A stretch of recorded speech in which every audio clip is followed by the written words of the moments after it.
레위기 9장 22절에서 마지막 절까지 우리 한 목소리로 합독할까요? 함께 읽습니다. 아론이 백성을 향하여 손을 들어 축복함으로 속죄제와 번제와 화목제를 마치고 내려오니라. 모세와 아론이 회막에 들어갔다가 나와서 백성에게 축복하며 여호와의 영광이 온 백성에게 나타나며 불이 여호와 앞에서 나와 제단 위에 번제물과 기름을 사른지라. 온 백성이 이를 보고 소리 지르며 엎드렸더라. 아멘. 지금 우리 성도들이 구약 통독을 하고 있습니다. 성경 공부를 하고 성경 통독을 하신 분들이 보편적으로 이야기하시는 말씀 중에 하나가 창세기 출애굽기를 읽는 데는 큰 문제가 없는데 레위기에 들어가면 참 어렵다, 이런 말씀들을 많이 하시죠. 어떤 정결법, 제사법을 우리가 공부하다 보면 어려운 부분들이 한두 가지가 아닙니다.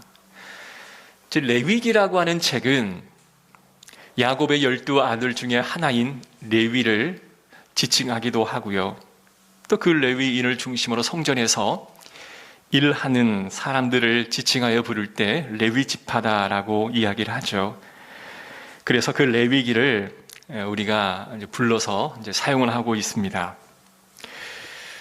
그런데 유대인들이 히브리어로 이 레위기를 뭐라고 부르냐면 바이크라라는 말로 부릅니다. 이 바이크라라는 말은 히브리 말에 부르다라는 그런 뜻을 가지고 있습니다. 레위기 1장 1절에 보면 여호와께서 회막에서 모세를 부르시고 그에게 말씀하여 이르시되, 부르다라는 말씀이 이 바이크라라는 말인데 레위기의 말을 그렇게 부르고 있다라는 겁니다. 그러니까 이 레위기는 하나님께서 우리를 불렀다라는 그런 뜻을 가지고 있죠. 근데 우리는 이제 레위기가 어떤 정결법이라든지 어떤 제사에 관계된 그런 법만이 나열되어 있다라고 여기기에 좀 무겁고 어렵게 다가오는 것이 현실이기도 합니다. 자, 그러면 레위기의 시작이 부르셨다라는 말로 시작했다고 한다면 그 의미가 그 안에 담겨 있겠죠. 창세기나 출애굽기는 부르셨다라는 말로 시작하고 있지는 않습니다. 그런데 굳이 레위기는 불렀다라는 말씀으로 시작하는 것은 그 부르심에 대한 의미가 있기에 하나님은 레위기를 불렀다라는 말씀으로 시작하고 있죠. 지금 이스라엘 상태가 어떻습니까? 애굽에서 430년 동안의 노예 생활을 끝으로 모세를 통해 하나님은 그들을 출애굽시켰습니다. 430년 동안 애굽에 살면서 그들의 모든 문화, 익숙했던 사고방식은 온통 애굽의 것이었습니다. 지난 설교에서 말씀드렸던 것처럼 이집트에는 지금도 그 박물관에 아피스라고 하는 어마어마한 큰 황소를 보관하고 있죠.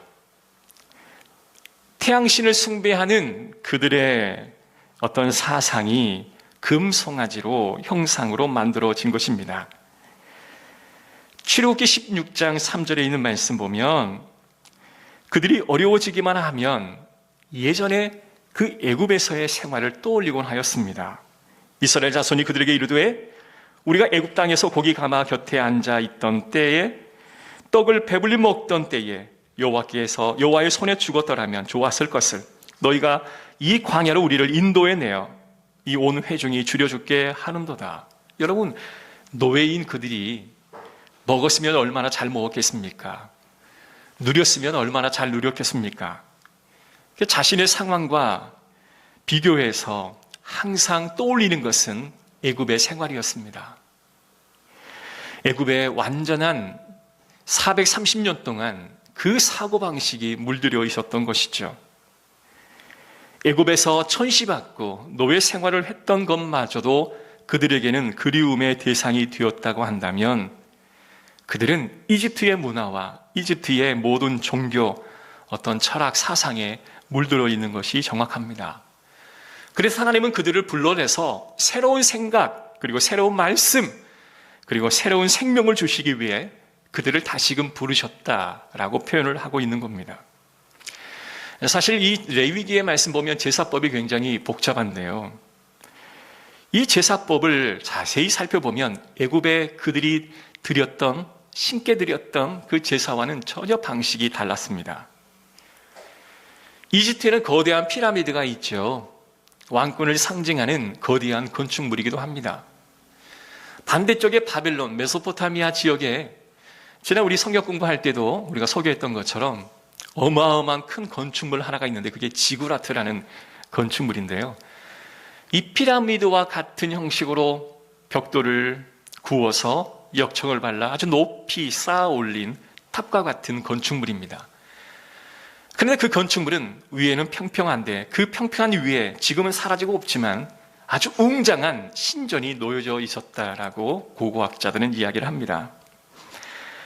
그들이 생각했던 그 태양신을 숭배했던 그러한 이방신이라든지 그리고 애굽의 많은 신들, 바벨론의 많은 신들은 그 신전이 어마어마하고 가히 상상을 초월할 정도의 규모를 자랑하고 있는가 반면에 애굽에서 출애굽한 이스라엘 백성들이 머물렀던 장막에서 하나님이 만들라라고 명하셨던 조그만한 성전, 성막 그 자체는 너무 볼품없고 초라하기 짝이 없는 그런 곳이었습니다. 솔로몬에 이르러서야 그 성전이 웅장하게 지어졌지만 그 애굽의 그 신전에 비하면 하나님이 거하시는 그 장소는 초라하기 그지없었죠. 법궤는 대리석으로 만든 게 아니라 조각목과 식김목, 나무 조각으로 만들어졌었습니다. 광야에 자라는 작고 초라한 나무, 쉽게 뒤틀리고 쉽게 흔들어져 버리는 가시도 달려있는, 그래서 불시계조차도 사용하지 않는 나무를 가지고 최초의 법궤를 만들었던 것이죠. 그 크기도요, 작은 아이의 크기만도 못한 아주 작은 그 곳에 하나님의 법궤를 모시고 있었습니다. 그들이 애굽에서 생각했던 크고 웅장하고 화려하고 값진 그런 신전에 비교하면 하나님이 머무는 그곳은 너무 작고 초라한 것 자체였습니다. 바벨론의 신은 마르둑이었습니다. 이 마르둑의 특징은 뭐냐면 왕이 자신의 통치의 기반을 만들기 위해서 이 신화를 만들어내고 또 이미 존재했던 그 신화를 자신의 통치 기념화하여서 그 신화를 이어가고 있습니다. 근데 그 신화의 가장 큰 특징은 힘 있는 신이 힘이 없는 백성을 군림하는 그런 구조를 가지고 있습니다. 심지어는 자식 신이 어미 신을 학살하고 피를 내어 그 신권을 차지하는 그 내용이 이방 신들의 신화에는 가득가득 담겨 있는 내용이었습니다. 그러니 애굽에 살고 있는 많은 이스라엘 백성들이 신하고 하는 그 이미지가 어떻게 떠오르냐면 신은 크고 웅장하고 화려한 것에 머물면서 모든 백성들을 노예 취급하며 자신에게 모든 것을 다 갖다 바치는, 심지어는 인신 제사까지 요구하는 그런 신 개념을 가지고 있었습니다. 그러나 하나님은 작고 초라하고 왜소한 곳에 거주하시며 모든 만물을 창조하시고 그 창조한 것을 인간에게 주시면서 그리고 보시기에 심히 좋았다라고 고백하는 그러한 상대적인 하나님 야훼 신앙을 그들이 소유하고 있었다라는 겁니다.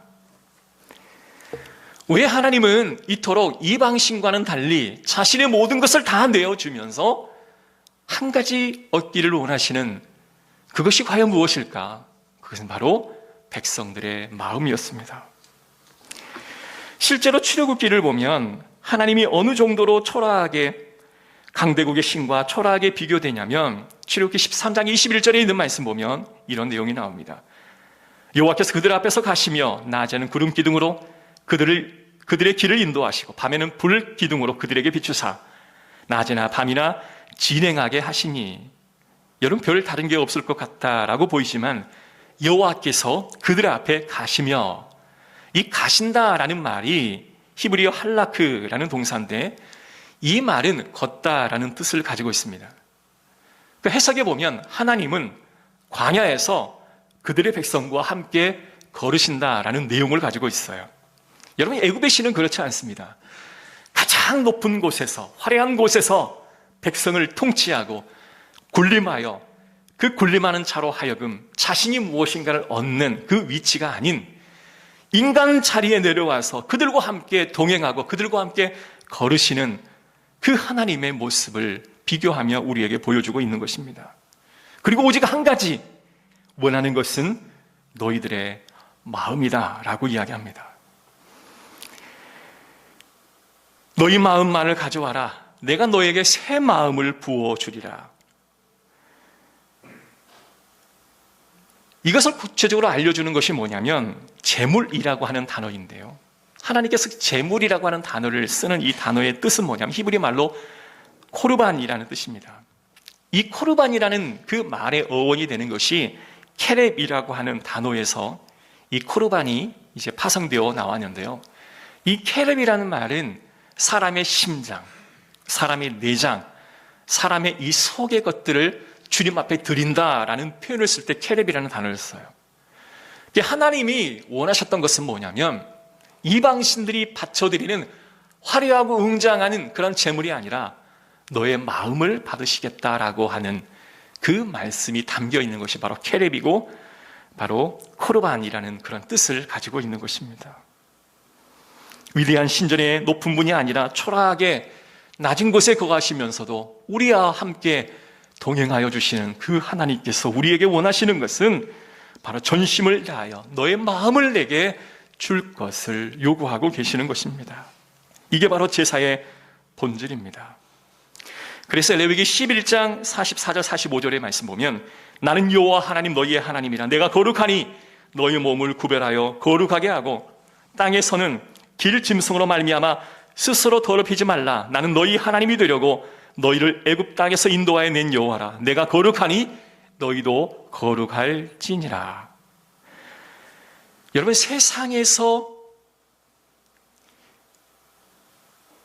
어떤 장인이 어떠한 물건을 만듦에 있어서 자신에게 흠이 될 것 같은 흠집이 나는 어떤 도자기가 만들어지면 그걸 과감히 깨트려 버립니다.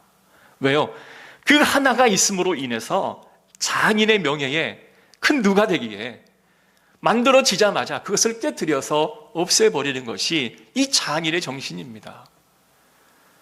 여러분, 물건은 바꿔 쓰고 고쳐 쓰면 되지만 사람은 잘 고쳐줄 수 없다라고 말들을 하죠. 그러나 이것은 인간들의 언어이지 하나님의 언어는 아닌 것 같습니다. 하나님은요, 부족한 우리를 고쳐서 마음을 드리게 하여 하나님의 백성으로 삼으시고자 하는 하나님의 본뜻을 우리가 알 수 있을 것입니다. 그런데 사고가 터지죠. 전심으로 우리에게 다가오시는 하나님의 비에 레위기 10장에 있는 내용의 말씀 보면 큰 사고가 터지게 됩니다. 자, 레위기 9장 우리가 오늘 보았던 이 말씀은 아론이 초대 대제사장이 되어서 하나님 앞에 정식적으로 드려지는 첫 제사를 하나님 앞에 봉헌하는 그런 장면이 나오는 겁니다. 얼마나 기뻤겠습니까? 하나님이 우리를 430년 동안 노예 생활하는 우리를 기억하시고 모세를 통하여 10가지 재앙을 통하여 우리를 구원해 내셨으니 그 기쁨과 그 감격이 얼마나 크겠습니까?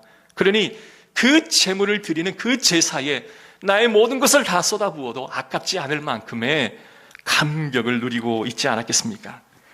제단을 쌓았습니다. 번제물과 모든 제물을 그 위에 올려놨습니다. 그런데 하나님이요, 하늘에서 불이 내려와 그 번제물이 갑자기 활 타오르고 사라지게 되었었습니다.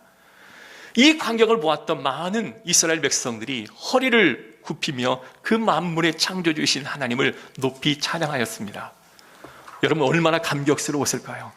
하늘에서 막 불이 떨어져서 자신이 준비했던 그 제물을 하나님이 다 연락하시는 그 장면은 가히 상상을 초월할 정도의 놀라운 기적과도 같은 광경이었을 것입니다.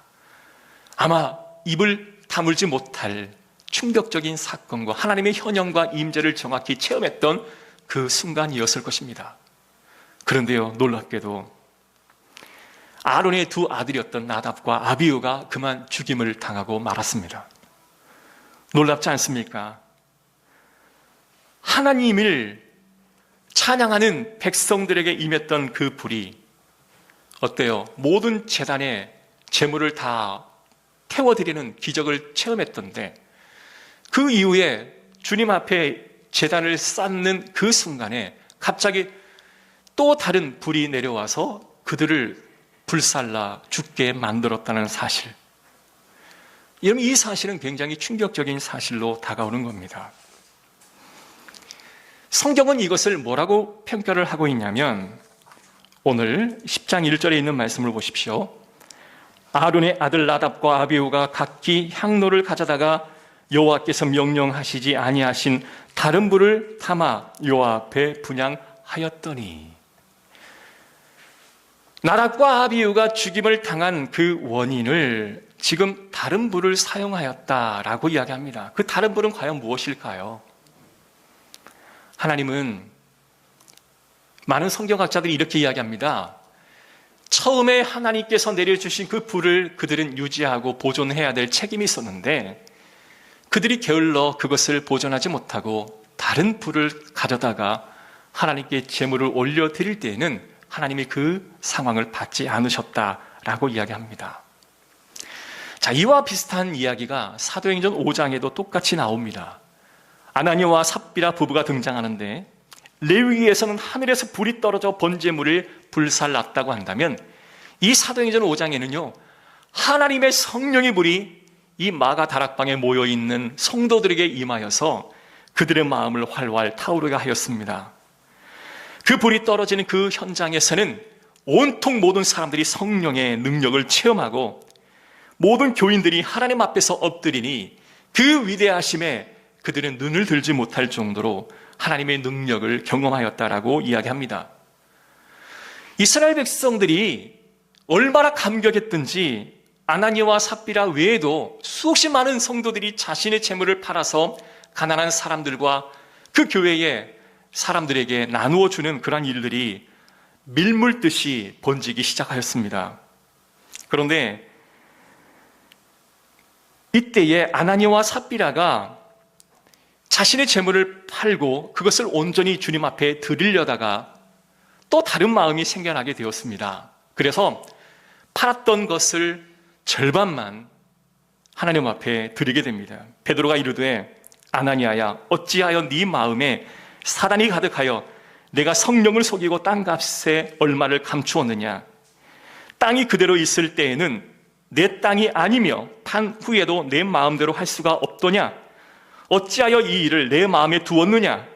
사람에게 거짓말하는 것이 아니요 하나님께로다. 아나니아가 이 말을 듣고 엎드려 혼이 떠나니 이 일을 듣는 사람이 다 크게 두려워하더라. 젊은 사람들이 일어나 시신을 메고 나가 장사하니라. 이와 같은 일이 있는 후에 그 아내에게도 동일하게 묻습니다. 근데 그 아내도 동일하게 거짓말을 하죠. 이게 다 바친 거라고요. 그 순간 그 아내의 목숨도 잃게 되어집니다. 여러분, 우리의 측면으로 바라보면 이 나답과 아비후가 하나님 앞에 드려진 그 번제가 어찌 보면 자신이 우상에게 드려지는 번제도 아니고 하나님께 올려드리는 번제 아니겠습니까?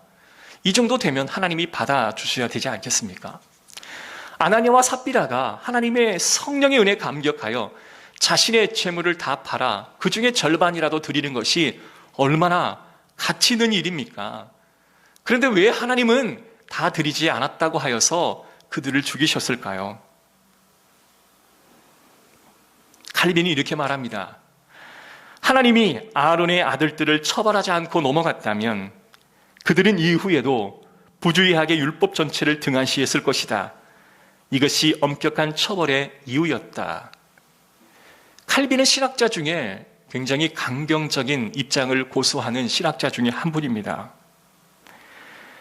대제사장이 자신의 책임을 망각하면 결국 이스라엘은 망하고 하나님이 그들을 새로운 이들로 만드는 일이 곧 실패하기 때문에 하나님은 이 나답과 아비후를 엄격하게 관리하셨던 것입니다. 하나님은 그들이 하나님 앞에 거룩하기를 원했던 것입니다. 성경 레위기 전후 문장을 보면 하나님께서 이 아론에게 술 취하지 말라라고 하는 부분들을 몇 번 언급한 일이 있습니다. 많은 목사님들이 이렇게 말합니다. 그들이 하나님 앞에 온전히 이 예배를 준비하지 못하고 술 취한 채 하나님이 받으실 만한 예배가 아닌, 받지 않으실 만한 예배, 즉 원하지 않는 불을 사용하여서 제사를 드렸기에 하나님은 그들을 일벌복게 했다라고 이야기하십니다. 그리고 아나니아와 삽비라는 하나님 앞에 예물을 올려드렸지만 그가 그 예물을 드리는 것은 좋았으나 거짓말을 했기에 성령의 임재와 하나님의 역사가 일어나는 그 순간 인간의 거짓말로 인해 모든 공동체가 잘못되어지는 것을 하나님은 막으셨던 것이죠. 즉 하나님은 거룩을 가장 최고의 우선순위로 보았던 것을 우리는 확인할 수 있습니다. 하나님이 진심으로 회복시키기를 원하시는 그 마음의 주제가 과연 무엇이었을까요? 하나님은 그들 마음속에 잔재해 있는 이 애굽에서의 이데올로기, 애굽에서의 어떤 정치적인 생명들, 애굽에서의 문화들, 그들이 생각했던 가치와 정체성을 다 없애고 오직 하나님의 말씀에 정체성을 갖고 하나님의 백성이 되기를 원하셨다는 것입니다. 그래서 하나님은 전심전력을 다하여 그들에게 다가오셨고 그들을 불러주셨다라는 것입니다. 그러나 이스라엘 백성들은 그런 하나님의 은혜를 잘 망각한 채 순간순간 자신의 중심적으로 살아왔던 것이죠. 사랑하는 성도 여러분, 바로 하나님은 저와 여러분 가운데 전심을 다하여 다가오시는 분이심을 우리는 기억해야 합니다. 그러므로 우리는 그것을 받아들이고 하나님의 마음을 알고 우리를 바꾸시기를 원하시는 하나님의 마음과 전심을 우리가 이해하며 우리도 전심을 다하여 우리의 마음을 주님 앞에 올려드리는 것이 피조물 된 저와 여러분의 역할인 줄로 믿습니다. 우리가 하나님을 믿으면서 가장 중요한 것은 우리 가운데 다가오시기를 원하시는 그 하나님의 마음을 우리가 인정해 주는 것. 하나님이 이토록 나에게 다가와 주시기를 원하시는구나. 이것을 우리가 받아들이는 것. 여러분, 거기서부터 우리의 신앙이 시작하는 것입니다.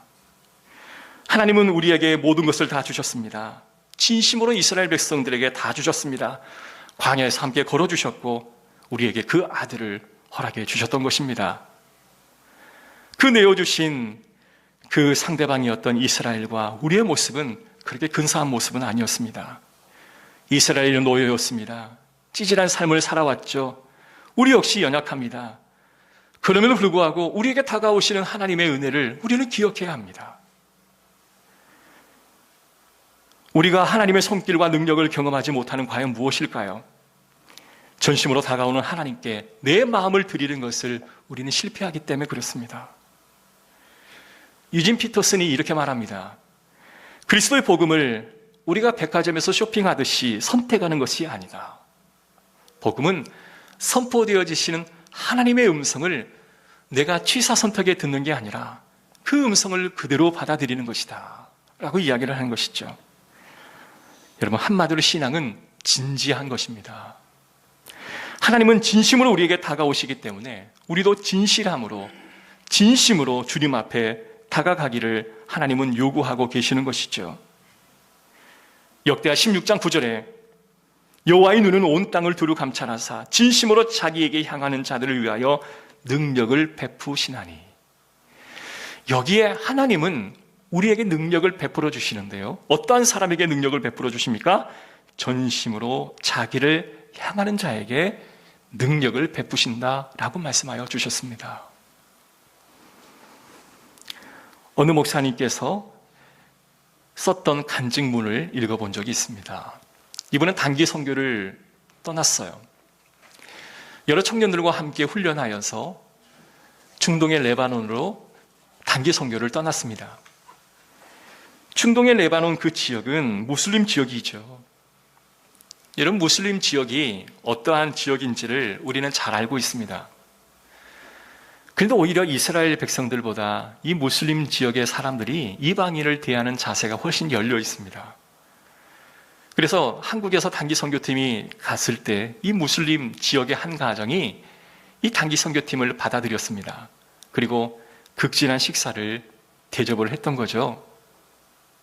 이 단기 선교팀이 그냥 큰 은혜를 받은 거예요. 사실 그들의 교리 가운데 이방인을 극진히 대접하라 라고 하는 그 교리를 지켰던 것입니다. 그 이상 그 이하도 아닌 거죠. 그런데 하나님께서는 놀랍게 그 단기 선교팀을 그 레바논의 한 무슬림 가정에 방문케 하시고 극진한 대접을 받고 난 이후에 그들에게 뭔가를 주고 싶었던 거죠. 그런데 그 가정에 한 소년이 날 때부터 앞을 보지 못한 소년이 있었어요. 눈을 보니까 눈에는 흰 자 위에 검정 눈동자가 있지 않겠습니까? 근데 그 소년은 이 검정 눈동자가 없는 거예요. 그러니까 다 흰 자위만 있는 겁니다. 앞을 본 적이 없는 아이였던 거죠. 그때 이 선교 전체를 책임 맡고 있던 리더가 이렇게 요청을 합니다. 우리 이 가정을 위해서 함께 기도합시다. 이 소년이 날 때부터 눈이 보이지 않았으니 오늘 하나님께서 기적을 베풀어 주시기를 원하는 마음으로 우리 이 가정을 위해, 이 소년을 위해 우리 뜨겁게 한번 기도합시다. 그래서 단기 선교팀이 열심히 그 소년을 붙들고 그 가정의 회복을 위해서 기도하였습니다. 우리도 단기 선교를 여러 번 갔다 왔기 때문에 아시죠? 거기서 하는 그 기도의 그 뜨거움이 얼마나 간절합니까? 1시간을 기도하니 아무런 역사가 일어나지를 않는 거예요. 그리고 이제 리더는 이 정도 됐으면 됐겠거니 하고 이제 갑시다라고 했더니 그중에 20대 초반에 어느 한 대학생이 예수를 믿은 지 얼마 안 되어서 단기 선교팀으로 착출을 되어서 함께 훈련받고 그곳에 온 청년이었습니다. 목사님, 우리 좀 더 기도했으면 좋겠습니다. 1시간만 더 기도했으면 좋겠습니다. 그러니까 이 리더가 어떻게 할 바를 모르는 거예요. 그래서 좋다, 1시간만 더 기도하자. 그래서 그 리더들과 이 모든 팀원들이 열심히 하나님 앞에 기도했습니다. 하나님 고쳐달라고요. 또 1시간 열심히 기도했더니 아무런 역사가 일어나지를 않았습니다. 그런데 이제 다 가려고 하는데 또 한 번 그렇게 말합니다. 하나님은 분명히 능력이 있으셔서 오늘 우리를 이곳에 보내신 이유가 분명히 있을 줄로 믿습니다. 그러니 1시간만 더 기도해 주십시오 라고 요청을 하는 겁니다. 그런데 1시간을 기도하고 나서 딱 봤더니 이 아이가 갑자기 뭔가가 보여요 라고 소리를 치기 시작하는 거예요. 자세히 그 눈동자를 봤더니 이 하얀색 바탕 위에 까만 점들이 조금씩 커져가는 것들을 목격하게 되었다라고 하는 것입니다. 놀라운 일이었습니다. 놀라운 체험이었습니다. 그래서 그 단기 선교 팀들이 하나님 앞에 감사의 예배를 드렸고요. 그 자리에 있었던 17명의 사람이 무슬림의 사람들이 다 예수 그리스도를 믿게 되었습니다. 그리고 그 자리에 교회가 세워지게 되었고요. 그 무슬림 성도들이 개종하여서 하나님을 믿는 백성이 되었습니다. 5년 후에 그 교회가 70명의 성도로 늘어났다라고 하는 사실이 우리 가운데 역사로 전해져 오고 있는 것입니다. 저는 단기 선교를 굉장히 많이 갔었습니다. 우리 교회에서는 2번 갔지만 이전에 교회 있을 때도 굉장히 많이 갔었는데요. 그때도 하나님의 역사하심을 체험했던 적들이 꽤 많습니다. 그런데 한 가지 딜레마가 뭐냐면 왜 우리가 사는 이 한국 땅에는 이와 같은 기적들이 잘 나타나지 않는가? 왜 식뒷나무 같은 가시나무 같은 우리들이 그곳에 가서 함께 기도하면 왜 그런 기적들이 일어나는가? 고민도스러웠고요. 과연 이유가 무엇일까? 오늘 이 선포되어지는 말씀, 여호와의 눈은 온 땅을 두루 감찰하사 진심으로 자기를 향하는 자들을 위하여 뭘 베푸신다고요? 능력을 베푸신다고요. 저는 알게 되었죠. 하나님의 백성들이 마음을 합하여 하나님 앞에 그 마음을 드리면 그곳에 하나님의 역사와 능력이 이루어지는 것을 알게 되었던 것입니다. 우리가 발견할 수 있는 것은 하나님은 전심으로 우리에게 다가오시기에 우리의 마음을 전심으로 주님 앞에 올려드리면 하나님은 능력을 베풀어 주시는 것입니다. 이미 하나님은 하셨고요. 지금도 우리에게 그 과정들을 보여주고 계시는 줄로 믿습니다. 모든 천지 만물을 다 창조하시고 그리고 우리에게 그것을 허락하여 주시며 보시기 심히 좋았다라고 하는 말씀을 주셨던 하나님, 천지 만물을 창조하신 하나님, 물 위를 걷도록 허락하신 하나님, 그런 하나님이 오늘도 능력을 베풀어 주셔서 그와 같은 기적을 허락해 주시는 줄로 믿습니다. 그래서 빌립보서 6장에 보면 아무것도 염려하지 말고 모든 일에 기도와 간구로 너희 구할 것을 감사함으로 아뢰라. 그리하면 모든 지각이 뛰어난 하나님의 평강이 그리스도 예수 안에서 너희 마음과 생각을 지키시리라. 할렐루야.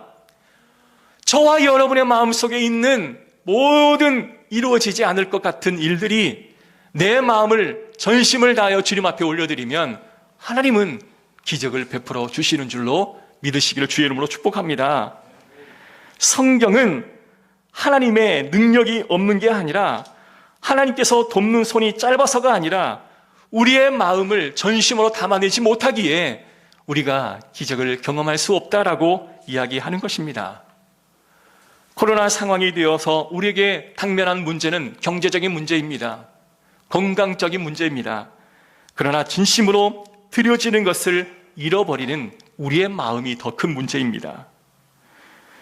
온전히 하나님 앞에 진심으로 드려지는 것, 내 마음을 다하여 하나님 앞에 온전히 드려지는 것, 그것이 우리에게 있어서 가장 소중한 가치의 제1번이 되어야 할 줄로 믿습니다.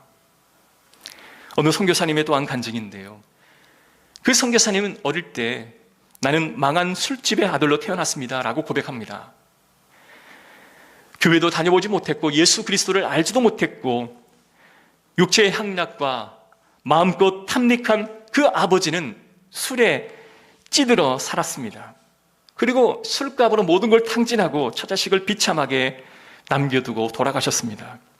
자녀들은 방 한 칸 얻을 수 없고 그 유흥과 환락과 뒷골목에 버려진 채로 그 아이는 성장할 수밖에 없었습니다. 술과 마약과 음란과 타락이 존재하는 그 골목길에서 그는 청춘을 보내야만 했고요. 자신의 자존감은 땅에 떨어질 만큼 떨어져서 그는 순간순간 죽음을 떠올리지 않았던 순간이 없을 정도로 그는 끝없는 굶주림과 소외감과 원망과 자학증에 사로잡힌 청년의 시기를 보내었던 것입니다. 그런데 어느 날 주님이 그의 인생에 찾아오셨습니다. 그리고 생전 들어보지 못했던 한 음성을 듣게 되는데 주님이 너를 사랑한다. 그것이 바로 하나님의 말씀이었던 거죠. 그는 아버지로부터 한 번도 사랑한다라는 말을 들어보지 못했습니다. 이 사랑한다는 말이 무슨 의미이고 이 사랑한다는 말이 어떤 의미이고 자신에게 어떻게 다가오는지조차 한 번도 경험하지 못했던 그가 하나님이 그를 사랑한다라고 하는 음성을 듣고 그의 마음이 무너져 내리기 시작했습니다. 찌그러진 불량품, 그냥 없애버려도 깨트려버려도 괜찮을 나 같은 불량품을 하나님이 독생자를 내어주셨다라는 그 사실에 그는 감격하기 시작했습니다. 그래서 자신을 사랑한다라고 말씀하시는 그 음성이 믿어지자 그는 자신의 모든 것을 다 내어주어도 전혀 아깝지 않은 인생일 것이다 라고 생각하고 그런 남은 인생을 하나님 앞에 드리기를 소원하고 선교사의 인생을 살기로 작정하였던 것이죠. 많은 사람들은 그의 인생이 너무 무책임하다, 그의 인생이 가치 없다라고 말하는 사람도 있을 것입니다. 그러나 하나님께 자신의 마음을 온전히 드리는 자의 선택과 결단이 잘못되었다고 누가 말할 수 있겠습니까? 사랑하는 성도 여러분, 오늘 우리는 하나님 앞에 내 마음을 온전히 드리는 그런 훈련을 다시 한번 시작하기를 원합니다. 우리 교회가 이제 19년째 이곳에 왔습니다. 저희 교회가 교족상으로는 우리가 한 110 몇 명이 되어지는데요. 이 코로나 상황 때문에 그 인원이 현저히 줄었죠. 온라인 예배를 드리고 있지만 온라인 예배조차 드리지 않는 성도들이 꽤 많습니다. 온 교회가 그것 때문에 많이들 고민하고 있습니다. 그런데 어떤 성도님이 오셔서 그런 말을 하더라고요. 19년이 지났는데도 여전히 그 숫자다고. 저는 그 이야기가 굉장히 가슴 아프게 다가왔습니다. 똑같은 건물에 똑같은 성도에 그 숫자를 고집하고 있다고. 분명 많은 일을 하였고 많은 사역을 하였고 많은 역사를 이뤄냈습니다. 비록 코로나 상황 때문에 이런 모습이긴 하지만 사랑하는 성도 여러분, 이제 20년을 바라보고 30년을 바라보고 40년을 바라보는 우리 열린문교회는 나의 마음을 전심으로 주님 앞에 드려지는 성도들을 향하여 하나님의 교회와 역사가 이루어질 줄로 믿습니다. 마음을 드리는 그런 일들이 우리 가운데 있기를 주의 이름으로 축복합니다. 기도하겠습니다. 하나님 감사합니다. 내 마음을 주님 앞에 올려드리는 우리 교회가 되게 하옵소서. 비록 코로나 때문에 성도들이 많이 나오지 못하는 상황이 되어져 버렸지만 그러나 다시 한번 건강한 교회가 되어지는 그 일과 가치를 다시 한번 붙잡기를 원합니다.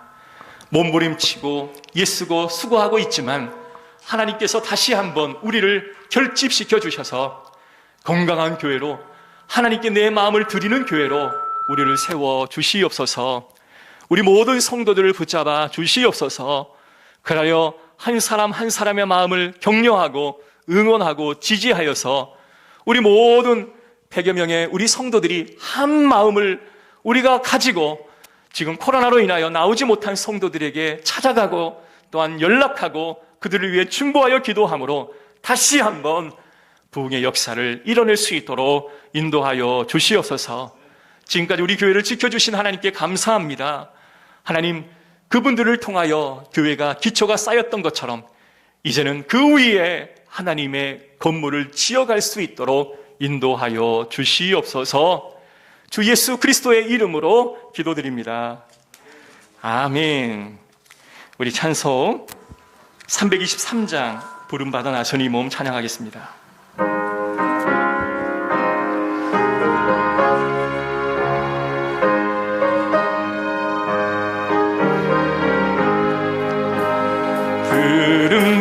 부름받아 나서니 몸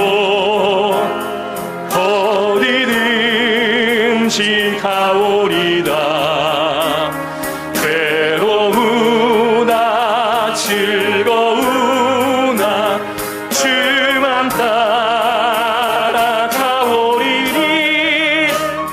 어느 누가 막으리까. 주민들 막으리까. 어느 누가 막으리까. 주민들 막으리. 가골골자 가골골자 빈들에도 복음 들고 가오리다. 소돔 같은 거리에도 사랑 또 찾아가서 성의 몸에 지닌 것도 아낌없이 드리라. 종의 몸에 지닌 것도 아낌없이 드리리라. 존귀 영광 모든 것에 주님 홀로 받으소서. 멸시천대 십자가는 제가 지고 가오리다. 이름 없이 빚도 없이 감사하며 섬기리라. 이름 없이 빚도 없이 감사하며 섬기리라. 아멘. 우리 함께 기도하겠습니다. 나에게 전심을 다하여 다가와 주시는 하나님의 은혜를 우리가 기억하게 하소서. 이제는 내 마음을 다하여 주를 향하게 하여 주시옵소서. 하나님이여, 내 마음을 담은 예물을 드리게 하시고 내 마음을 드리는 봉사와 헌신을 하게 하옵소서. 마음이 담겨지지 않는 헌신과 봉사하지 않게 하시고, 주님은 화려한 재물보다, 화려한 물질보다 내 마음을 받기를 원하시는 하나님이시기에 주여, 내 마음을 주 앞에 드리게 하옵소서. 우리 다 같이 통서로 기도합니다. 전능하신 하나님, 나의 마음을 주님 앞에 올려드립니다. 이스라엘 백성들이 애굽의 430년 동안의 노예 생활을 통하여 온전히 애굽의 우상에 찌들고 그들의 이데올로기와 그들의 가치와 그들의 신념과 문화가 몸에 박여 이제 하나님의 거룩한 백성 제사장의 나라가 되어지기를 원하지만 여전히 과거가 그의 손과 발을 붙들고 있음을 경험하였습니다. 이제 하나님은 그들을 깨어서 다시 부르셨고 새로운 생각과 새로운 꿈과 새로운 생명을 부어넣어 주시기를 원하시는 하나님, 오늘 우리가 과거의 실패의 잔재에 남아 무너지는 우리의 모습이 아니라 우리를 부르시고 다가와 주시는 하나님의 은혜 앞에 내가 섭니다. 주여, 우리를 붙들어 주시옵소서. 주여, 우리를 붙들어 주시옵소서. 주여, 우리에게 은혜와 능력을 허락하여 주시옵소서. 놀라운 하나님의 역사를 체험할 수 있도록 인도하여 주시옵소서. 하나님, 함께하소서. 은혜를 베풀어 주시옵소서. 우리에게 성령을 주시옵소서. 우리에게 말씀의 은혜를 허락하여 주시옵소서. 우리에게 성령의 은혜와 능력을 허락하여 주시옵소서. 모든 것을 주님 앞에 맡겨드립니다. 이 모든 말씀 우리에게 전심으로 다가와 주시기를 원하시는 예수 그리스도의 이름으로 기도합니다. 아멘. 다 같이 자리에 일어나셔서 우리 함께 파송의 찬양을 하겠습니다. 한 주도 승리하십시오.